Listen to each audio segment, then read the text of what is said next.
ರೇಣುಕಾ ಸ್ವಾಮಿ murder case Darshan ವೃತ್ತಿ ಬದುಕಿಗೆ ದೊಡ್ಡ ಪೆಟ್ಟು ಕೊಟ್ಟಿದೆ. ದರ್ಶನ್ ಸಿನಿಮಾ ಬದುಕಿಗೆ ಇದೊಂದು ಕಪ್ಪು ಚುಕ್ಕೆ ಆಗಿರುವುದಂತೂ ನಿಜ. ಮರ್ಡರ್ ಕೇಸ್ನಲ್ಲಿ ಆರೋಪಿಯಾಗಿ ಜೈಲು ಸೇರಿರುವ ದರ್ಶನ್ ಸದ್ಯಕ್ಕಂತೂ ಹೊರಬರುವುದು ಅನುಮಾನ. ಇಂತಹ ಸಂದರ್ಭದಲ್ಲಿ ವೀರಮದಕರಿ ಸಿನಿಮಾ ಸದ್ದು ಮಾಡುತ್ತಿದೆ. ವೀರಮದಕರಿ ದರ್ಶನ್ ಬಹಳ ಹಿಂದೆಯೇ ನಟಿಸಬೇಕಿದ್ದ ಸಿನಿಮಾ. ರಾಕ್ಲೈನ್ ವೆಂಕಟೇಶ್ ಈ ಸಿನಿಮಾವನ್ನ ನಿರ್ಮಾಣಕ್ಕೂ ಮುಂದಾಗಿದ್ದರು. ಕನ್ನಡ ಚಿತ್ರರಂಗದ ಹಿರಿಯ ನಿರ್ದೇಶಕ ಎಸ್.ವಿ. ರಾಜೇಂದ್ರ ಸಿಂಗ್ ಬಾಬು ಈ ಸಿನಿಮಾವನ್ನ ನಿರ್ದೇಶನ ಮಾಡುತ್ತಿದ್ದರು. ಒಂದಿಷ್ಟು ಈ ಸಿನಿಮಾದ ಶೂಟಿಂಗ್ ಕೂಡ ಮಾಡಲಾಗಿತ್ತು. ಆದರೂ ಮಧ್ಯದಲ್ಲಿಯೇ ನಿಲ್ಲಿಸಬೇಕಾಗಿ ಬಂದಿತ್ತು. ಹಾಗಂತ ವೀರಮದಕರಿ ಸಿನಿಮಾ ಮಾಡಬೇಕು ಅನ್ನೋದು ದರ್ಶನ್ ರವರ ಇತ್ತೀಚೆಗಿನ ಆಸೆಯಲ್ಲ.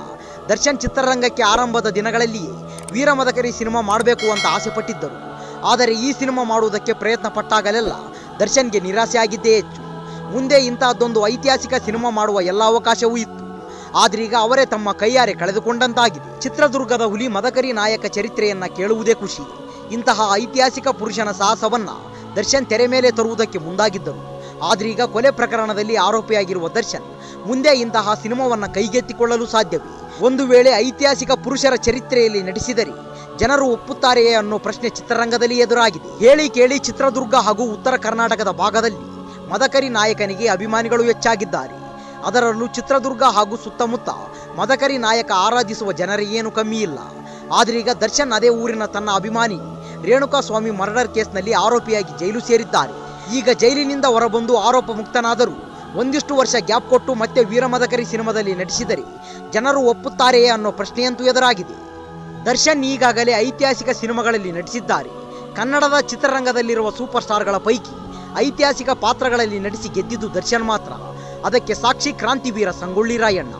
ಈ ಕಾರಣಕ್ಕೆ ವೀರಮದಕರಿ ನಾಯಕ ಕೂಡ ಅವರಿಗೆ ಸೂಕ್ತ ಅನ್ನುವ ಮಾತುಗಳು ಕೂಡ ಕೇಳಿಬಂದಿತ್ತು. ಹೀಗಾಗಿ ವೀರಮದಕರಿ ನಾಯಕ ಸಿನಿಮಾ ಕೂಡ ಸೆಟ್ಟೇರಿತ್ತು.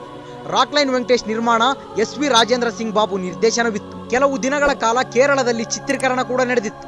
ಬಳಿಕ ಹಲವು ಕಾರಣಗಳಿಗೆ ಈ ಸಿನಿಮಾವನ್ನು ಸ್ಥಗಿತಗೊಳಿಸಲಾಯಿತು.